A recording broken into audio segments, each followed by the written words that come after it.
नमस्कार दोस्तों, मैं संतोष गारे आप सभी लोगों का स्वागत करता हूं हमारे सक्सेस पे चर्चा इस प्रोग्राम में। आज हमारे साथ जहीदा हुंडेकर मैडम है जो कि कर्नाटक से बिलोंग करती हैं। उन्होंने लाइफ इंश्योरेंस कॉर्पोरेशन एलआईसी के साथ 23 साल से अपना काम करना स्टार्ट किया। पिछले एक साल में उनकी जिंदगी में बहुत बड़ा परिवर्तन आया। एक साल पहले उन्होंने हमसे ज्वाइन किया।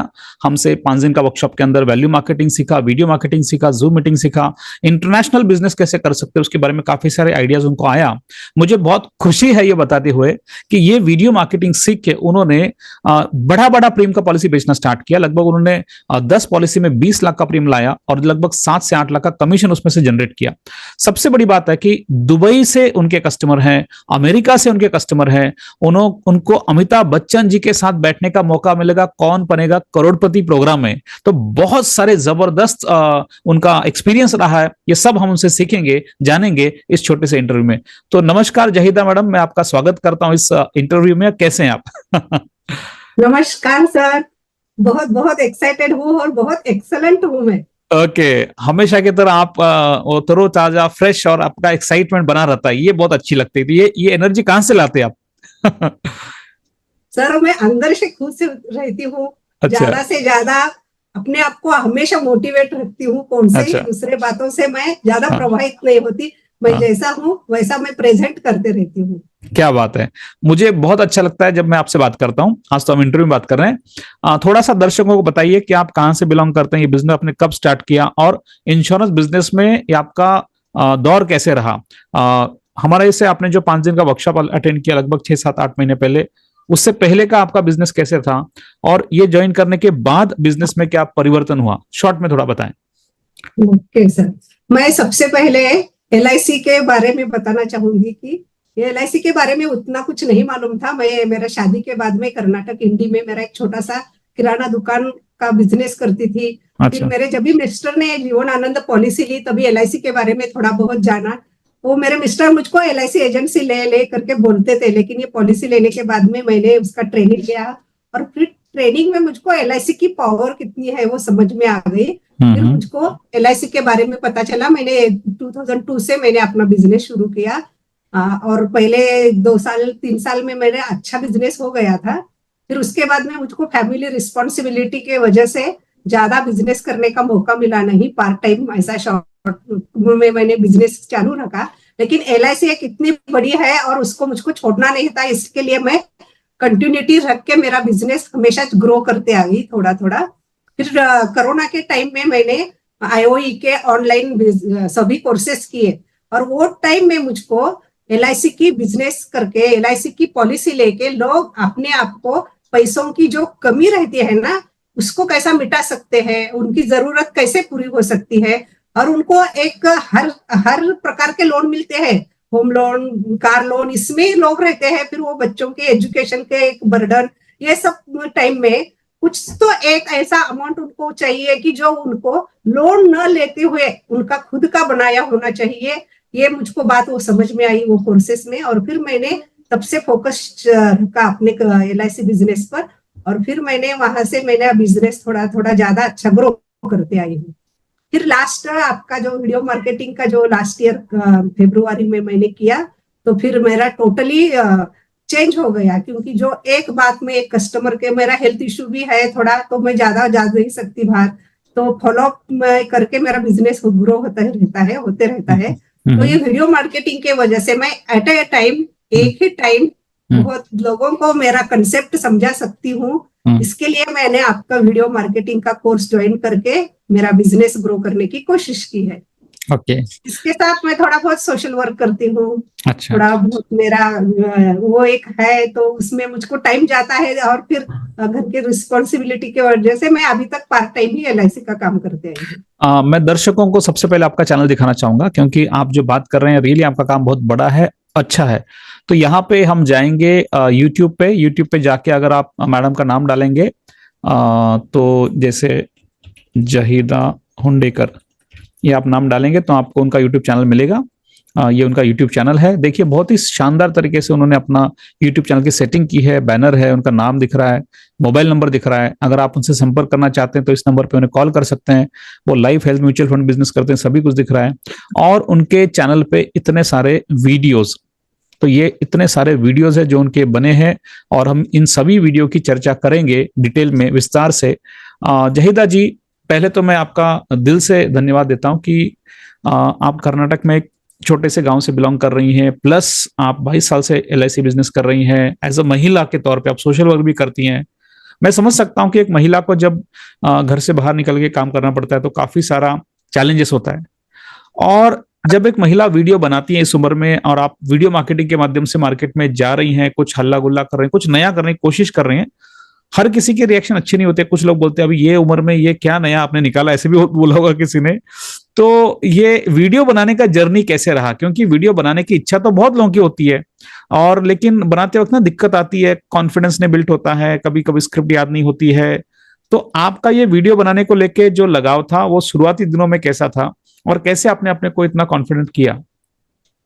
सबसे पहले तो मैं आपको भी धन्यवाद देना चाहती हूँ। तो हमारे जीवन में बदलाव आ गया सर, हमारे एक अलग लेवल का कॉन्फिडेंस बढ़ गया, हमारा भी ब्रांड बन रहा है अभी, तो इसकी मुझे बहुत खुशी है।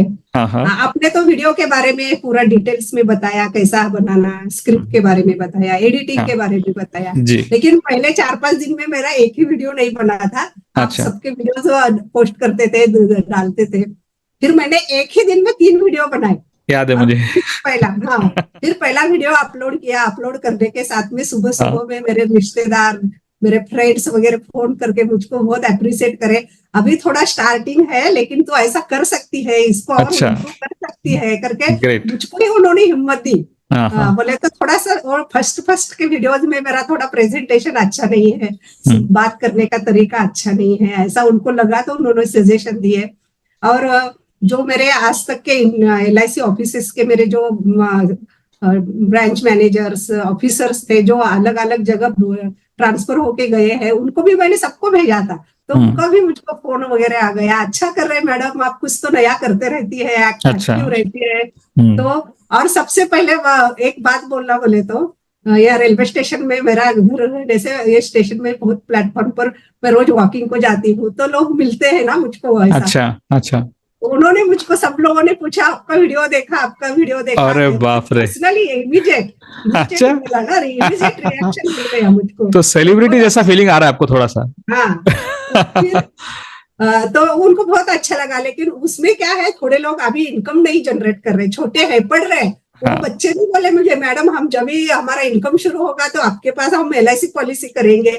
क्या बात है, सब लोग LIC करो बोलते हैं, लेकिन LIC क्यों करना जरूरी है, ये आपने बहुत अच्छे से समझाया करके।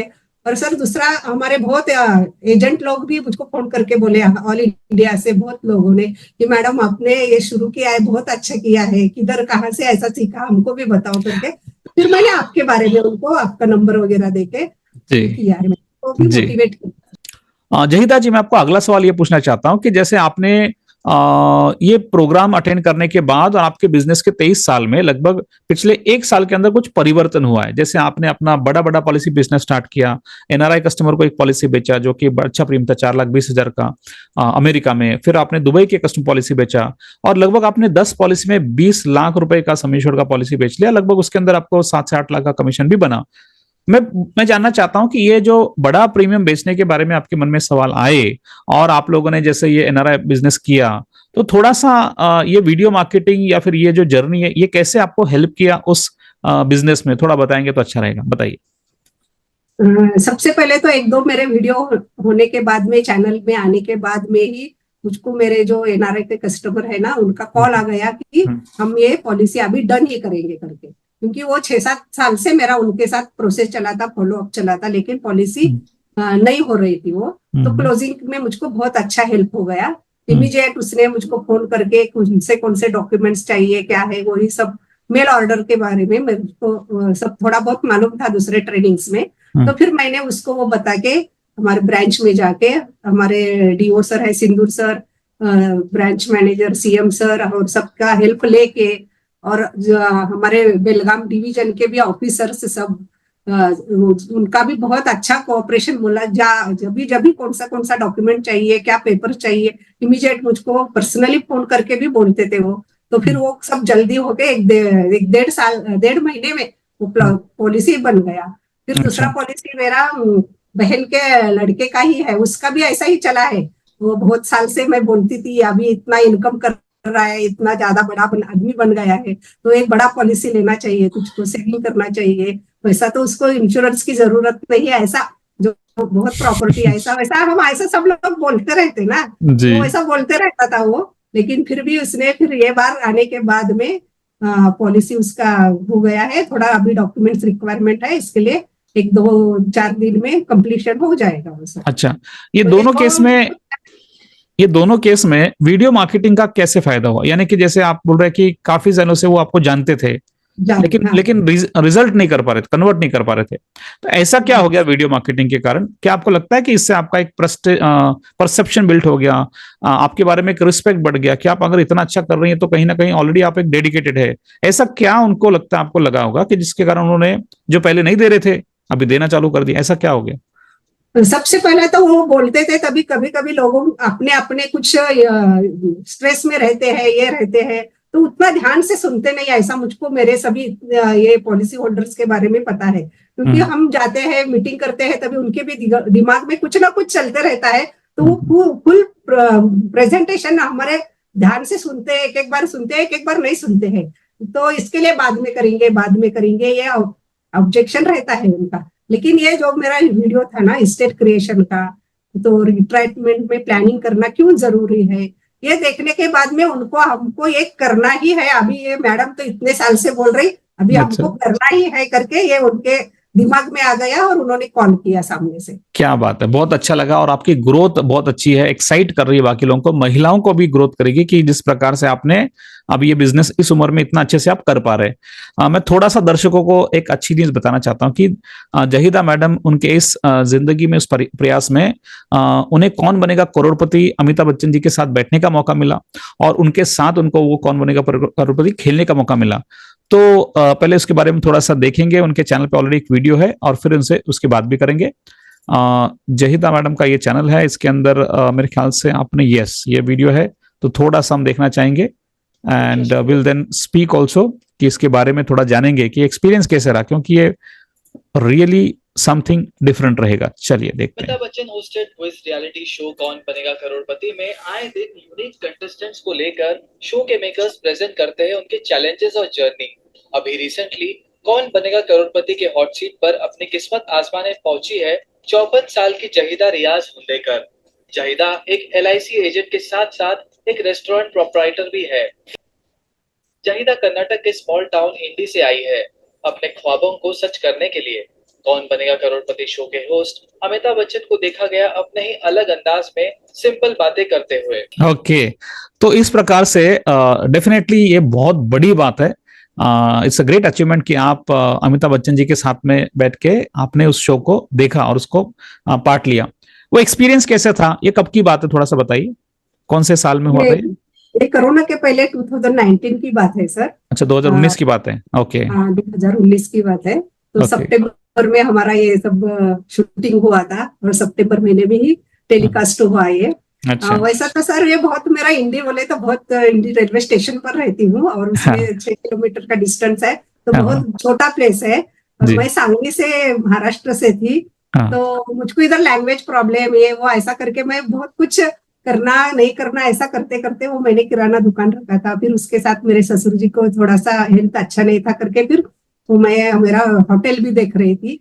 तो उसी दरम्यान मैं वहां बैठते बैठते ये पूरा मैं कौन बनेगा करोड़पति में मुझको जाना है और मुझको पार्टिसिपेट करना है, अमिताभ बच्चन के सामने बात करना है करके मेरा एक सपना, एक ड्रीम, उसमें मैंने 10 साल मैंने कोशिश की सर। पहले तो पर हमारे यहाँ उतना टीवी भी नहीं था, वो सब ये नहीं था, तो मैं पहले थे 2-3 साल के मैंने एपिसोड भी नहीं देखे हैं।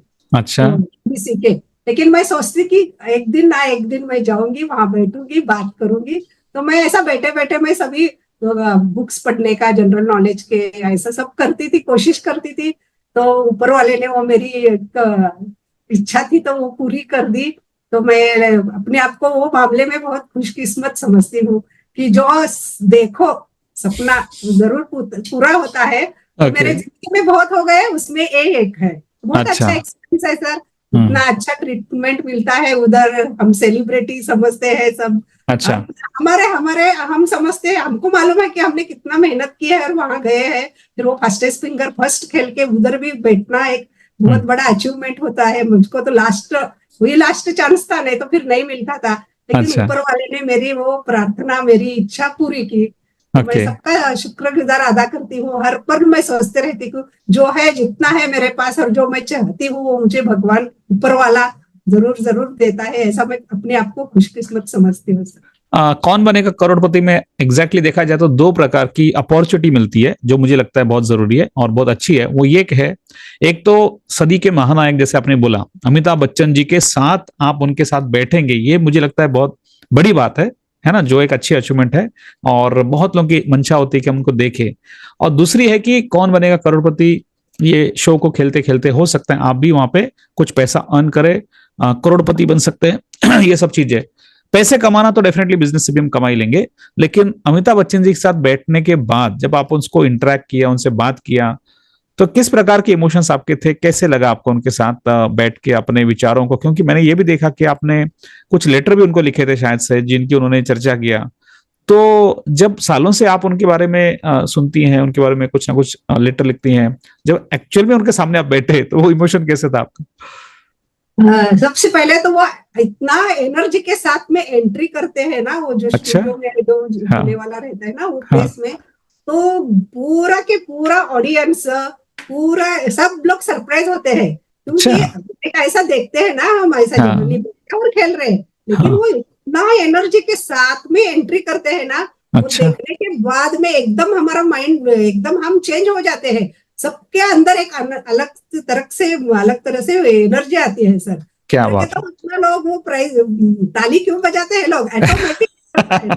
तो इतना उम्र में भी उनकी इतनी एनर्जी है, ये बहुत काबिल तारीफ है। और क्या बात है। और मुझको ऐसा नहीं लगा कि वो कोई पराये है, ये है। मैं इतना उनसे ये करती थी ना, मेरा एक रिश्ता मैंने बनाया था, तो वो ऐसा सामने थे तो मुझको कोई पराया है ऐसा नहीं लगाया, कोई अपने अपने जैसे है ऐसा फील कराते हैं। वो कुछ भी ऐसा उनका उधर बर्ताव ऐसा नहीं रहता मैं कुछ हूँ, बड़ा बहुत हूँ, एकदम सिंपल सादे पोलाइट, इतना विनम्रता है ना उनके पास, तो वो किसी के पास नहीं है ऐसा मुझको लगता है। इसीलिए वो अमिताभ बच्चन है। जी जी, और उनको हम जरूर देखते हैं शो के अंदर, वो इतना विनम्र से बात करते हैं। मेरा सवाल ये है कि अगर आप इसको देखें, वीडियो मार्केटिंग की जर्नी को देखें, तो इससे आपको बिजनेस में फायदा हुआ, इसमें तो कोई डाउट नहीं है।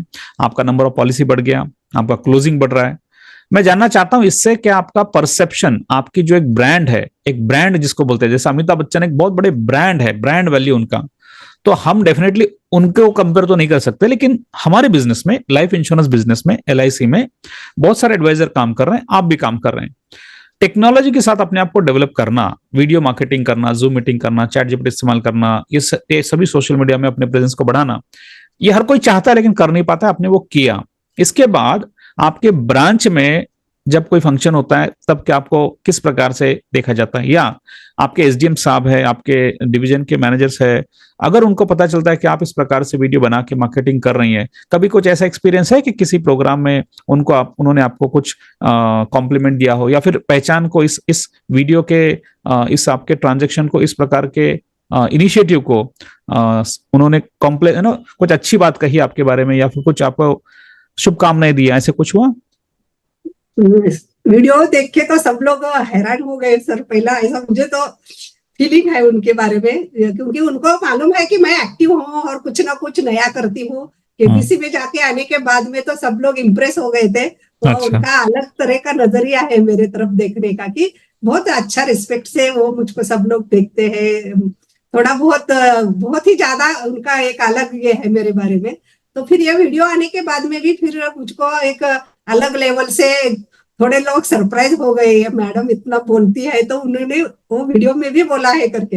एक्चुअली मैं ऐसा सब बात करते रहती हूँ, ये कोर्सेज के वजह से मुझको मालूम था। फिर आप स्क्रिप्ट के जरिए तो हम हमारे बात रखते हैं ना। तो फिर मैं हमारे सभी ऑफिसर्स को, उनको एजेंट्स लोगों को भेजती हूँ वीडियोज वगैरह।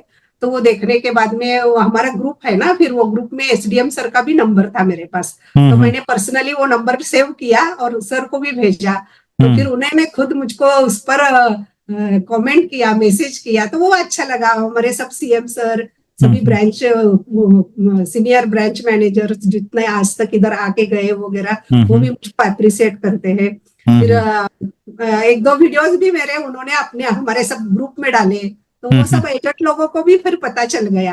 तो ऐसा हो के मेरा उनका थोड़ा सा एक अलग लेवल से मुझको देखते वो अच्छा लगता उनको कि LIC के बारे में पर्सनली मैं मेरा कुछ नहीं ये करती, मैं क्या बोलती हूँ, हमारा LIC है, हमारे LIC बोले तो हमारी रोजी रोटी। और सच में LIC जैसा मैं समझती हूँ, LIC पॉलिसी बोले तो एक हमारी इतना सपोर्ट करती है, हमारे जिंदगी में कंट्रीब्यूशन करती है, लोगों को समझना जरूरी है।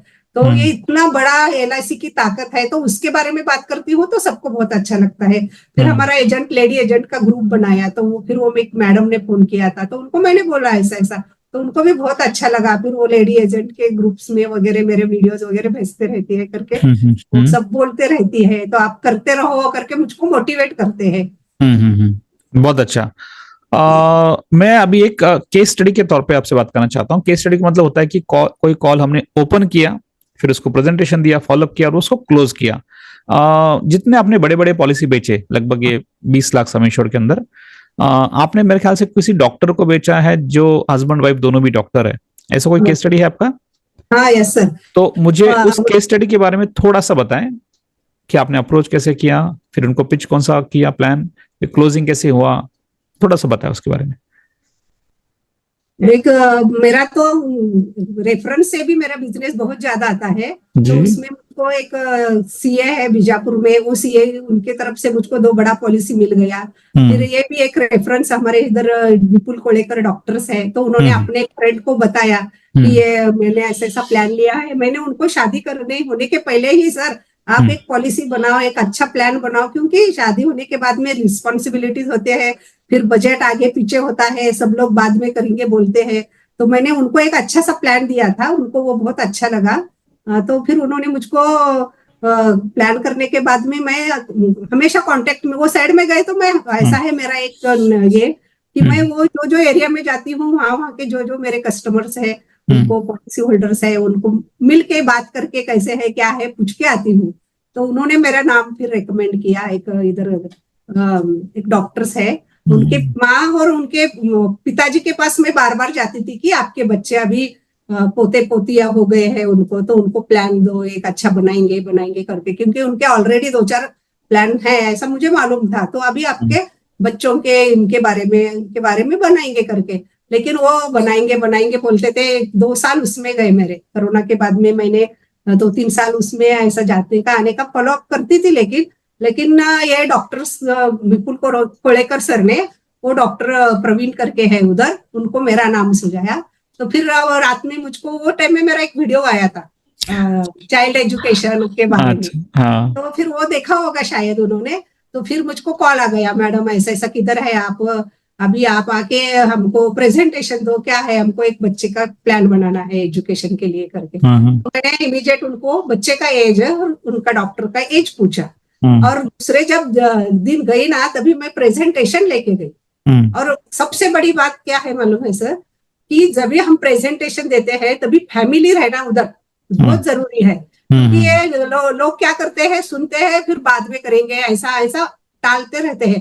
लेकिन उनके साथ उनकी वाइफ भी थी, बच्ची भी थी, माँ भी थी। तो इतना प्रेजेंटेशन मेरा अच्छा लगा उनको कि मैंने जीवन लक्ष्य प्लान दिया है। क्योंकि उसमें कैसा है, प्रपोजर का डेथ होने के बाद में प्रीमियम वेव हो जाते हैं और सभी बेनिफिट भी मिलते हैं, साथ में वो एनुअल इनकम भी मिलता है। तो कुछ भी प्रॉब्लम नहीं आता है एजुकेशन में, क्योंकि ये पॉलिसी होल्डर्स का डेथ होने के बाद में ये बहुत बड़ा पॉइंट रहता है ना। तो ये बहुत मेरा अच्छा प्रेजेंटेशन लगा उनको। उन्होंने इमीडिएट मुझको 2 दिन क्या क्या डॉक्यूमेंट्स लगते हैं उनके पूछ के 2 दिन में मेरा वो पॉलिसी क्लोज हो गया। अच्छा। उसके बाद में वो मैडम का भी बनाने का था, लेकिन उन्होंने थोड़ा अभी उनका जॉब का चेंज होने का चल रहा था, तो प्रोसीजर वो सब, तो वो होने के बाद में करेंगे करके बोला। तो फिर उनका भी पॉलिसी यही महीने में कंप्लीट हो गया है सर। वेरी गुड, बहुत अच्छा। बोले तो उन्होंने जितना समय छोड़ लिए मैडम सर का, उतना ही मैडम ने भी समय छोड़ लिया। कितना समय छोड़ था? 50-50 लाख का है सर। तो 50 लाख सम एश्योर्ड का सर ने लिया, 50 लाख सम एश्योर्ड का मैडम लिया। मैडम ने लिया। मैंने एक- उनको बोला कि आपका भी सेम होना चाहिए, इमीडिएट अच्छा। मान गए। हाँ। और उनका बेनिफिट भी चाहिए ना, अभी उतना हाँ। बड़ा अमाउंट अगर बच्चे के एजुकेशन को आएगा तो आज वो इंडिया में पढ़ गए। मैंने क्या ड्रीम दिखाया, आपके बच्चों को आप बाहर भेजो पढ़ने के लिए, मास्टर बनाओ, उनके फील्ड में वो टॉप लेवल पर जाना जाओ। मैं सभी कस्टमर को जाके यही बोलती हूँ कि आपके बच्चे, मेरा ज्यादा से ज्यादा मेरा एजुकेशन पॉलिसी ही मैं सेल करती हूँ। तो हम जितना आज कमा रहे हैं, हमारे बच्चे हमारे से 100 गुना ज्यादा बनाना तो कितना चाहिए। प्रीमियम था उनका, मतलब प्रीमियम बता पाएंगे कितना था दोनों का? उनका दोनों का मिला के 4,40,000 प्रीमियम 4,40,000 का प्रीमियम दो पॉलिसी में एक ही फैमिली में से आपको आया।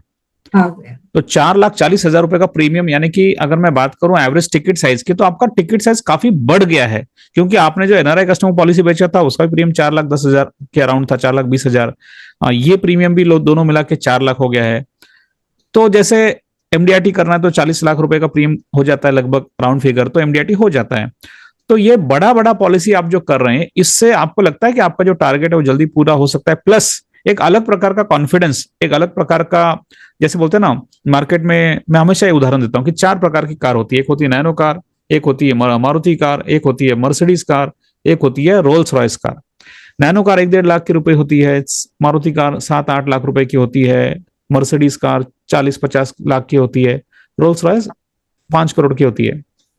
हर कार की बेचने का सेगमेंट अलग है, खरीदने वाला सेगमेंट अलग है। मैंने ऑब्जर्व किया कि लाइफ इंश्योरेंस में काफी बार ये होता है कि हम काम अच्छा करते हैं, मेहनत बहुत करते हैं, लेकिन टारगेट कस्टमर जो हमारा होता है जनरली वो या तो ये 1-1.5 लाख जो कार इस्तेमाल कर सकते हैं, छोटा प्रीमियम 25-30 हजार का प्रीमियम वाले होते हैं, या जो 50,000 या लाख रुपए का प्रीमियम दे सकते हैं वो होते हैं। हम जनरली ऐसे लोगों को टारगेट नहीं कर पाते कि जो हमें 4 लाख का प्रीमियम दे सकता है, 5 लाख का प्रीमियम दे सकता है, 50 लाख का प्रीमियम दे सकता है। ऐसे कस्टमर को टारगेट कैसे करना है, ये भी वीडियो मार्केटिंग के माध्यम से, वैल्यू मार्केटिंग के माध्यम से, रेफरल के माध्यम से, जूम मीटिंग के माध्यम से हमने आपको जो सिखाया, या फिर आपने जिस प्रकार से उसका फायदा लिया। तो मेरा सवाल यह है कि छोटा छोटा प्रीमियम की बहुत सारी पॉलिसी करना और बड़ा प्रीमियम की कुछ पॉलिसी करना, ये जो कॉम्बिनेशन है, या लॉन्ग टर्म में आपको लगता है कि बड़े बड़े प्रीमियम की पॉलिसी करके आप एक अलग प्रकार का अचीवमेंट कर सकती हैं, और ऐसे लोगों को भी अप्रोच कर सकती है जो आपको ज्यादा प्रीमियम देंगे, तो आपका इनकम भी बढ़ेगा और बिजनेस भी बढ़ेगा। तो इसको लेके आपका क्या सोच है? बड़ा प्रीमियम की पॉलिसी, 4 लाख का प्रीमियम का आपने 2-3 पॉलिसी बेच दिया, तो इसको क्या मतलब डिफरेंस क्या लगता है आपको इसमें? सर छोटा पॉलिसी वो भी बहुत, वही तो बेस है हमारा इंश्योरेंस। हमारा इंडस्ट्री में इतने सारे हमारे कस्टमर है एलआईसी के, बोले तो वो सभी जो है छोटे मोटे जो है सो मिडिल क्लास वाले, हर एक सेगमेंट के लिए, हर एक इनकम ग्रुप के लिए हमारे पास प्रोडक्ट है, और वैसा वैसा हमारे सब एजेंट। मैं थोड़ा सा ये बताना चाहता हूँ, देखो छोटी पॉलिसी बेचना नहीं, ऐसे नहीं हम करें, छोटे पॉलिसी बेचना है, बड़ा पॉलिसी बेचना है, लेकिन इससे पहले आपने कभी बेचा नहीं था, और अब आप बेचना स्टार्ट कर रही हैं, तो ये डिफरेंस कैसे लग रहा है आपको? यानी कि आप छोटा पॉलिसी ऑलरेडी बेच रही हैं, लेकिन आपने जब बड़ा पॉलिसी बेचना स्टार्ट किया, 4-4 लाख का प्रीमियम का पॉलिसी जब बिकता है एक कस्टमर को, तो आपको कुछ लगता है, फर्क लगता है उसमें, कुछ अलग प्रकार का एडवांटेज लगता है आपको? एक्चुअली उससे भी ज्यादा बड़ा प्रीमियम मैंने उनको दिखाया था। अच्छा, कितना दिखाया था? कितना दिखाया था आपने? मैंने उनको 10 लाख का प्रीमियम दिखाया था। अच्छा, और 10 लाख का प्रीमियम प्रेजेंटेशन देने में आपका कॉन्फिडेंस कैसे था? यानी कि मैं ये सोचना चाहता हूं कि जब हम छोटा पॉलिसी कर रहे थे तो भी हम तो कॉन्फिडेंट थे, लेकिन अचानक 5 लाख का प्रीमियम, 10 लाख का प्रीमियम के ऊपर बात करना, ये माइंडसेट का परिवर्तन जल्दी आता नहीं है इंसान में। मैंने सालों से कितने तो भी एडवाइजर देखे हैं कि जो सालों से बिजनेस कर रहे हैं, लेकिन बड़ा पॉलिसी पिच करने में थोड़ा डर लगता है कभी कभी। ये आपके अंदर का डर कैसे निकल गया, ये मैं जानना चाहता हूँ, बताइए। ये एक वीडियो बनाने की वजह से अलग लेवल का कॉन्फिडेंस आया। दूसरी बात बोले तो आपका जो स्क्रिप्ट, फिर हमारे जो ट्रेनिंग्स में मैंने सीखा है, उसमें एचएनआई बिजनेस कैसा करना, ग्रो कैसा करना, उनको क्या बात करना, इसके लिए उनको मैं नीड एनालिसिस करती हूँ। अच्छा, पैसे की कमी रहती नहीं उनको, लेकिन क्या कितना भी प्रॉपर्टी रहने दो, ये रहने दो, लिक्विड कैश नहीं ले रहता लोगों के पास। तो मैं ये बात समझाती हूँ उनको कि जिंदगी में एक ऐसा फंड आना चाहिए जो आपको, उसके ऊपर टैक्स भी भरना नहीं है, और आपके अकाउंट में वो डेट को, आपने जो चाहे वो डेट को आना है, ऐसा एक प्लान करना चाहिए। बाकी आप प्रॉपर्टी बनाओ, बिजनेस डबल करो, जो कितना करना है, ग्रो करने का है करो, अलग अलग दूसरे यूनिट शुरू करो, अलग अलग जॉब चेंज करके आपका इनकम बढ़ाओ, शेयर मार्केट में इन्वेस्ट करो, प्रॉपर्टी में, कुछ वो ये नहीं है, हमको ऑब्जेक्शन नहीं, लेकिन एक आपका ऐसा फंड आना चाहिए जो आपको आपके हिसाब से जितना चाहिए उतना, वो नीड एनालिसिस करके मैं उनको मेरा प्लान समझाती हूँ। इसके लिए फिर वो बड़ा प्रीमियम ही बोलना पड़ता है, तभी उनको 1 करोड़ 2 करोड़ ऐसा अमाउंट मिलेगा, ऐसा बता के मैं उनको, तो ये बात करने का थोड़ा सा मैं अभी भी कम हो, क्योंकि मेरा फिर 1-1 करोड़ का 2 पॉलिसी कम हो गया, समय 50 लाख पर आ गया ना। अच्छा, तो अभी सीखना है, अभी बहुत सीखना है। तो फिर मैं हमारे डीओ सिंदूर सर है, उनको भी बताती हूँ मुझको ऐसा प्रॉब्लम आ गया, ऐसा हो गया, तो हेल्प करते हैं। मेरे ऑफिस से भी सब लोग, ब्रांच से सबको हेल्प होती है मुझको। हमारे CM sir, branch manager, SO branch है हमारा एनडी, वो सर हमारे सब मदद करते हैं, मुझको बोलते रहते हैं। तो फिर अभी देखेंगे, अभी 1-2-3 है मेरे 1-1 करोड़ वाले समय छोड़ के, वो फाइनल होता है क्या, देखेंगे सर आगे। तो कोशिश करना, हमारा फॉलोअप करना काम है, चलते रहता है। बहुत अच्छा। अभी 8 मार्च आ रहा है, 8 मार्च को वुमेन्स डे होता है, और मुझे बहुत खुशी है कि एज अ वुमन आप इतना अच्छा काम कर रही हैं। आप सोशल वर्क भी करती हैं, आपको IIM बैंगलोर से भी कुछ ग्रांट, कुछ प्रकार का सपोर्ट मिला है, और आप ना केवल अपने एरिया में जन जागृति कर रही हैं फाइनेंशियल लिटरेसी के बारे में, इंश्योरेंस भी बेच रही हैं, इंश्योरेंस के बारे में अपनी बिजनेस को ग्रो भी कर रही हैं, लेकिन टेक्नोलॉजी को भी अपने साथ ऐड कर रही हैं, वीडियो भी बना रही हैं, जूम मीटिंग भी कंडक्ट कर रही हैं। तो 8 मार्च के आने वाले उपलक्ष्य में मैं आपको पहले तो बधाई देता हूं, कांग्रेचुलेट करता हूं कि एज अ महिला आप बहुत अच्छा काम कर रही हैं, और आप अपने, भले ही आप 2-3 बार बोल चुके हैं कि आप जहां रहते हैं वो थोड़ा छोटा एरिया है, लेकिन फिर भी जो आपकी सोच है वो बहुत बड़ी है, उसे मैं कांग्रेचुलेट करता हूं। और डेफिनेटली जितने भी महिलाएं इस वीडियो को देखेंगे, ये एक काबिल तारीफ है कि आप कितने भी डिफिकल्टी में, कितने भी नेगेटिविटी में अपने आप के, अपने फोकस को अगर बरकरार रखेंगे तो कुछ ना कुछ पा पाएंगे। मैं पूछना चाहूंगा इस उपलक्ष्य में आपको थोड़ा सा आपके सोशल वर्क के बारे में बताएं, थोड़ा सा आपके उस हॉबी के बारे में बताएं, क्योंकि आप सोशल वर्क में भी काफी एक्टिव रहते हैं, और IIM बैंगलोर से आपका किस प्रकार का परिचय आया, किस प्रकार का आपको ग्रांट मिला, थोड़ा वो बताएं। सोशल वर्क में इंडी रेलवे स्टेशन में मेरा होटल रहने से बहुत लोगों के साथ मेरा कनेक्टिविटी रहता है, तो स्टेशन में कुछ प्रॉब्लम आया उधर आने वाले पैसेंजर को, तो मैं अपना थोड़ी बहुत हेल्प करती हूँ। तो ऐसा मैंने आज तक 3-4 बच्चों को जो मिसिंग घर छोड़ के आए थे, रूट के बोले तो गुस्सा होके छोड़ के किधर तो जाना करके आए थे ना, तो मेरा ये था STD बूथ था, तो उधर वो बात करते थे ना कि ऐसा गुस्सा होके आए थे, मैं इधर चला उधर चला, अच्छा, तो ऐसा मैं अभी नहीं आने वाला, ऐसा कुछ बात करते थे। तो फिर वो मुझको पता चलता था, तो फिर उसके बाद में मैं क्या करती थी, उनका रिवर्स कॉल आने के बाद में मैं अटेंड करके वो लड़के को, वो कौन है लड़की रहे तो उनको अपने पास बैठा के करके, फिर उनको पेरेंट्स के बैठा के, मैंने ऐसा आज तक 5-6 बच्चों को, लड़कियों को वापस उनके घर को भेजा है।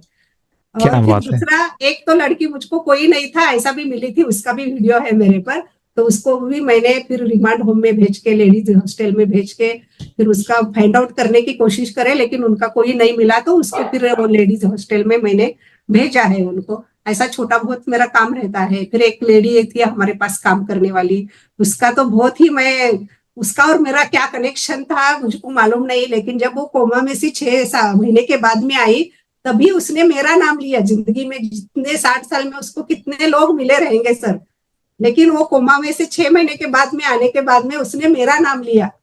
क्या बात है। वो लोग ने ढूंढ के सोशल मीडिया में, फेसबुक व्हाट्सएप पर ढूंढ के वो लेडी को लाके मेरे पास छोड़ा, फिर मैंने उसको वृद्धाश्रम में रखा। ऐसा छोटा बहुत मुझे एक काम करने का मौका मिलता है, तो मैं अपने आप को खुशकिस्मत समझती हूँ कि कुछ तो कंट्रीब्यूशन होता है, अच्छा करने का भगवान ने, ऊपर वाले ने मौका दिया है मुझे। IIM बैंगलोर का क्या संबंध था, थोड़ा बताइए। हाँ, ये मेरा सोशल स्त्री शक्ति का हमारा एक ग्रुप है सर, हमारा NRLM करके एक संजीवनी योजना करके एक गवर्नमेंट का, स्टेट गवर्नमेंट का, सेंट्रल गवर्नमेंट का स्कीम है। तो फिर उसमें woman entrepreneur, rural woman employment को ज्यादा से प्रोत्साहित करके, इंक्यूबेशन है उनका, एक कंसेप्ट है IIM बैंगलोर और NSA सेल करके है, जो इन्फोसिस के एक फाउंडर थे, उनका सब मिला के एक गवर्नमेंट का स्वावलंबन योजना करके है। उसमें मेरा एक कर्नाटक से 40,000 एप्लीकेशंस गए थे, उसमें से मेरा सिलेक्शन हुआ है। तो मुझको वो एक मौका मिला कि IIM बैंगलोर जैसे वर्ल्ड फेमस इंस्टीट्यूट में जाके ट्रेनिंग लेने का, उनके साथ जुड़े रहने का। अभी 1 साल तक मैं उनके साथ जुड़ी हूँ, हमारा बिजनेस ग्रो करने के लिए। जो मेरा होटल का बिजनेस है ना, तो वो ग्रो करने के लिए उन्होंने मुझको सिलेक्ट किया है और मेरा वो भी एक काम चालू है। इसकी वजह से मुझे LIC पर ज्यादा टाइम नहीं मिलता, तो मैं थोड़ा पार्ट टाइम करते रहती हूँ। नहीं, लेकिन मुझे एक बात बहुत अच्छी लगी। देखो, ये बोलने को तो काफी लगता है कि हर कोई ना कुछ सोशल वर्क करना चाहता है।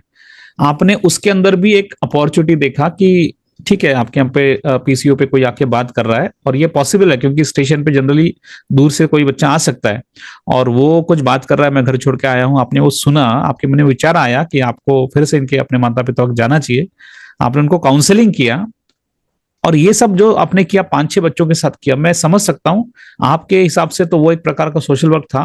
लेकिन जिस माता पिता का बच्चा इस प्रकार से उनके घर से बाहर निकल गया था, जब वो बच्चे को वापस देखते हैं और उस प्रकार से मिलते हैं, उनको आपके बारे में बहुत बड़ी रिस्पेक्ट क्रिएट होती है कि किसी व्यक्ति ने उसको पूरा कर दिया, तो उसको धन्यवाद देते हैं जी। जब भी ऐसा फोन करके वो वापस आए, लेने आए ना पेरेंट्स, तो मैंने देखा है कि वो जो घर के कपड़े पर थे, बनियन पर थे ना, ऐसे भाग के आए। हम माता पिता है, हमारे बच्चे के बारे में हमारे कितना ये रहते ना, एक 10 मिनट लेट आया तो हमको कितना तकलीफ होते रहती है, हमको कितना फिक्र रहती है। और उनका बच्चा तो घर में से घर छोड़ के जाने वाला था करके 1-1, 2-2, 3-3 दिन ऐसा ही घूम के सर फिर वो आते हैं इधर ट्रेन से बैठ के, किधर तो जाना करके। तो फिर उतना दिन वो अपने बच्चे से नहीं मिलते रहते, उनको फिक्र होते रहते हैं। तो ऐसा बनियन पर वो ऐसा भाग के आए और उन्होंने अपने बच्चों को देखे, तो वो उनका जो मिलन हुआ ना, तो मुझको बहुत, और सब ये प्रोसेस में ना मेरा मिस्टर का मैं बहुत धन्यवाद देना चाहती हूँ।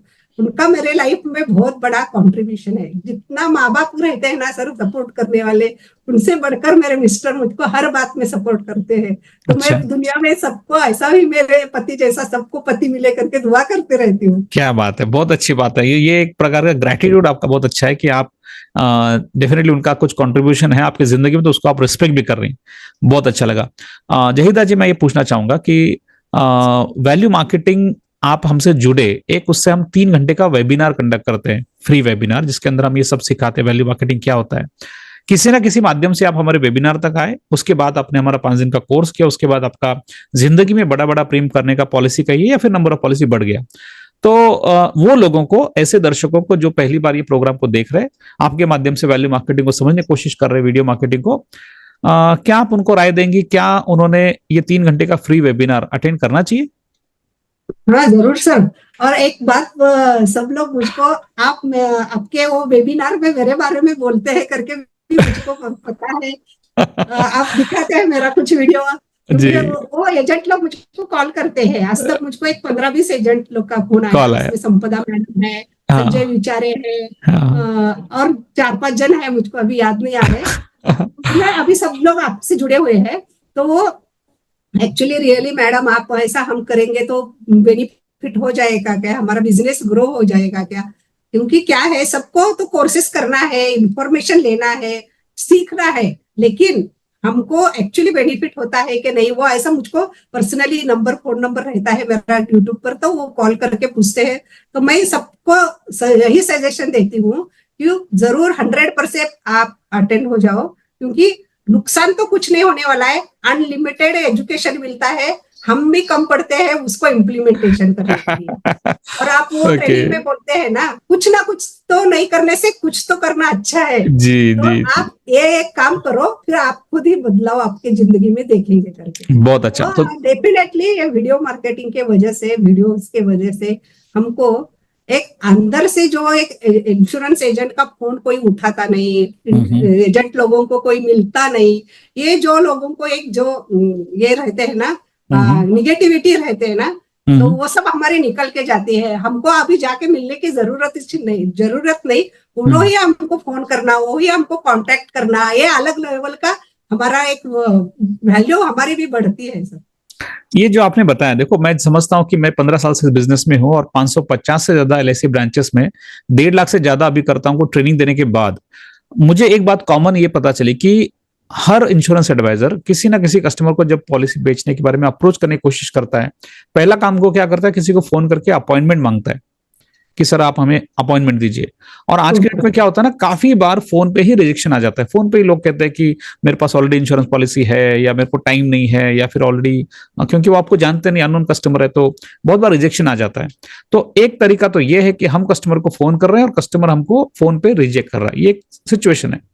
और आपने अभी बताया कि आपके वीडियो देख के कुछ कस्टमर आपको फोन कर रहे हैं, यानी आप उनको फोन नहीं कर रहे हैं, कस्टमर आपको फोन कर रहे हैं और आपके बारे में इंक्वायरी कर रहे हैं। जैसे आपने डॉक्टर जी का नाम बताया, प्रवीण जी का बताया, कि उन्होंने आपका वीडियो देख के आपको फोन किया और वहीं से आपको 4 लाख का प्रीमियम भी आया।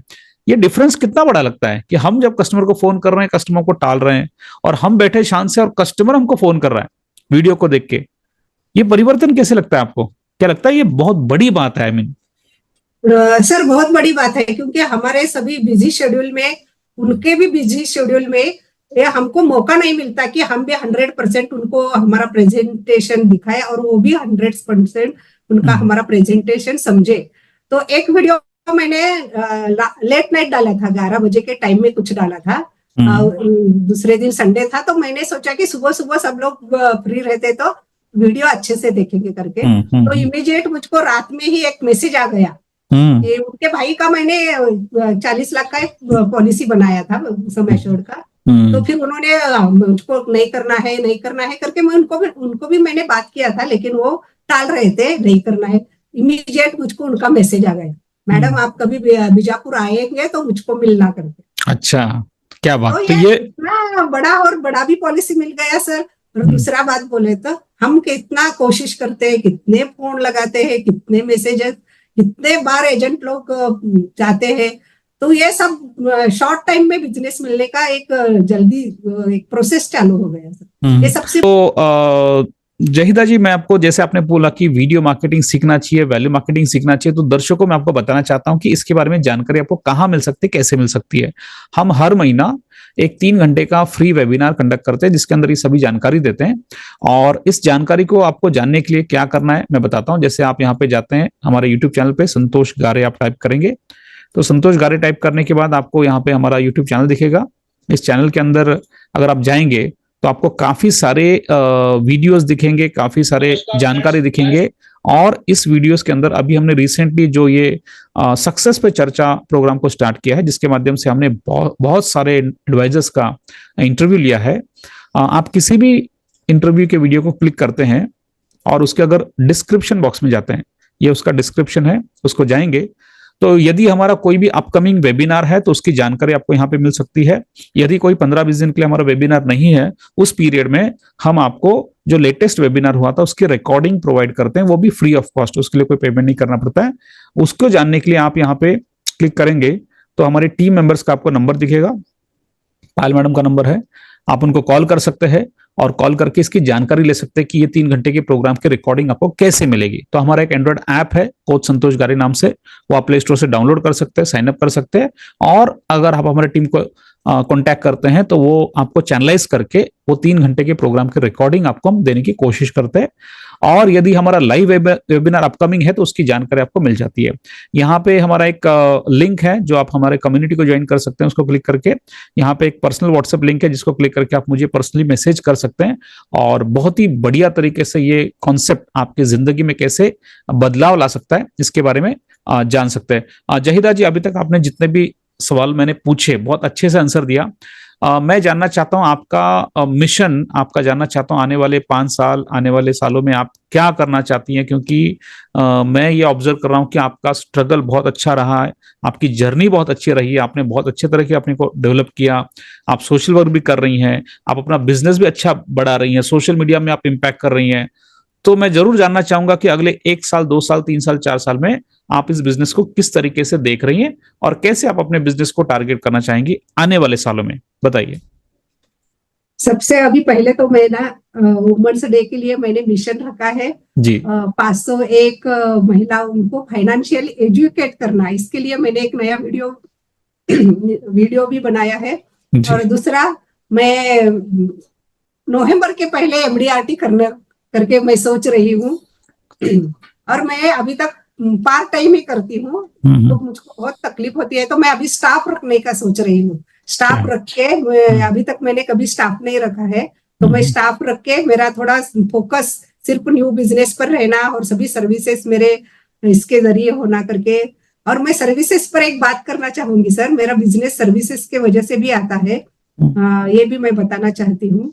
हमारे जो LIC की पॉलिसी की वजह से लोगों को लोन के जरिए उनके एक मुश्किल वक्त में पैसा आता है ना, वो एक बहुत बड़ी बात होती है। तो मैंने ऐसा बहुत लोगों को मैच्योरिटी डेथ क्लेम में ऐसा बहुत मैंने सर्विसेज दी है, उसके वजह से भी मेरा बिजनेस बढ़ता है।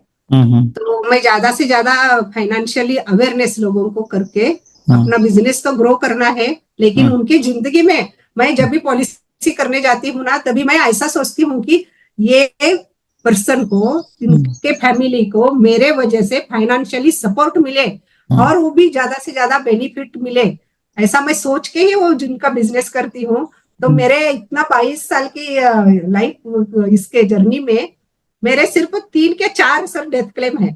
सबको मैंने मैच्योरिटी दिया है, सबको पैसा दिया है। तो वो लोग बोलते मैडम हम थोड़ा और ज्यादा प्रीमियम करते थे तो हमको और ज्यादा आज बिजनेस बड़ा अमाउंट मैच्योरिटी अमाउंट मिलता था। तो ये मुझे बहुत अच्छा लगता है, जब उनको उसका इम्पोर्टेंट समझता है तो वो खुद अपने बच्चों की पॉलिसी बनाने बोलते हैं। तो ये बहुत बड़ा बदलाव है। और मैं अभी मिशन यही रखती हूँ कि ये जो यंग जनरेशन है उनके साथ में AI और चैट GPT और जूम मीटिंग के साथ जुड़कर हम अपना बिजनेस ज्यादा से ज्यादा ग्रो करके उनके भी जिंदगी में फाइनेंशियली उनको स्टेबल करना, फ्री करना करके एक मेरा अपना आगे का काम, आगे का जर्नी फोकस से करती रहूं। इसके लिए मेरा हेल्थ अच्छा रहे करके सबकी दुआ चाहती हूँ मैं। ओके, बहुत अच्छा लगा जहीदा जी आपसे बात करके। बीच में आपका एक बार वीडियो थोड़ा सा स्टक हो गया था, तो वो सवाल मैं फिर से पूछना चाहूंगा कि कोई भी इंसान ने, जैसे हम बात करते हैं कोई आर्किटेक्ट बनना चाहता है तो वो 4 साल का आर्किटेक्ट का कोर्स करता है, कोई इंजीनियरिंग करना चाहता है 4 साल का इंजीनियरिंग का कोर्स करता है, कोई डॉक्टर बनना चाहता है 5 साल का डॉक्टर का कोर्स करता है। लाइफ इंश्योरेंस इंडस्ट्री में हम एक एग्जाम देते हैं और एग्जाम पास होने के बाद हम एजेंसी ले लेते हैं और बिजनेस स्टार्ट कर देते हैं। तो ये बिजनेस एक नॉलेज का बिजनेस है, एजुकेशन का बिजनेस है, हमें अपने नॉलेज को अपग्रेड करना जरूरी है। मैं आपको सीधा पूछना चाहता हूं कि 2 प्रकार का नॉलेज होता है, एक होता है बिजनेस का नॉलेज यानी कि प्रोडक्ट का नॉलेज, एक होता है कि सोशल मीडिया का नॉलेज, हमें वीडियो बनाने का नॉलेज, जूम मीटिंग कंडक्ट करने का नॉलेज, चैट GPT का नॉलेज, AI वीडियोस का नॉलेज, उसी के साथ में प्रेजेंटेशन स्किल का नॉलेज। और मुझे याद है आपके इस जर्नी में आपने मुझे एक बार फोन किया था, आपने एक लैपटॉप आपने खरीदा और ये इंटरव्यू भी आप उस लैपटॉप के माध्यम से दे रही है, तो टेक्नोलॉजी भी आप अपने आप को डेवलप कर रही है।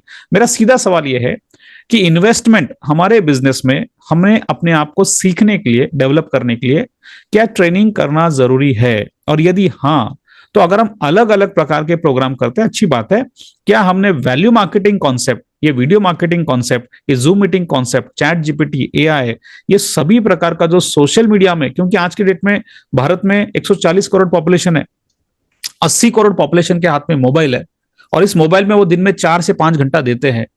ये मोबाइल में अगर आप कहीं किसी ना किसी माध्यम से आ गए, वीडियो के माध्यम से आ गए, जूम मीटिंग के माध्यम से आ गए, तो लोगों का देखने का नजरिया आप पे बदल जाता है। तो मेरा सीधा सवाल है, क्या ये प्रकार का ट्रेनिंग करना जरूरी है, और अगर इसमें कुछ कॉस्ट इन्वॉल्व है तो इसको हम इन्वेस्टमेंट के तौर पे देख सकते हैं, कैसे देख सकते हैं, बताइए। हर कोई जब कोर्स के बारे में ये अलग अलग वेबिनार देख के सभी सोचते रहते हैं ज्वाइन करना है नहीं करना है, वो सभी को मैं यही बताना चाहती हूँ कि वो जितना हम कोर्स की फीस देते हैं उससे हमको कई गुना रिटर्न्स मिलता है। जब भी हमें इन्वेस्टमेंट के बारे में हमारे भी कस्टमर को समझाते हैं तो वही बात बोलते हैं ना कि आपको भी ज्यादा रिटर्न मिलने वाला है। तो ऐसा जितने जितने कोर्सेस है उतने हमको भी सेविंग करना है, इन्वेस्टमेंट करना है, हमारे स्किल के पर इन्वेस्ट करते हैं, हम हमारे नॉलेज को अपग्रेड करते हैं। और जब भी हमको 1-2 पॉलिसी बड़ा मिलता है तो उसमें हमारा वो सब एक खर्चा निकल के जाता है, हमको कुछ पे किया ऐसा लगता नहीं है।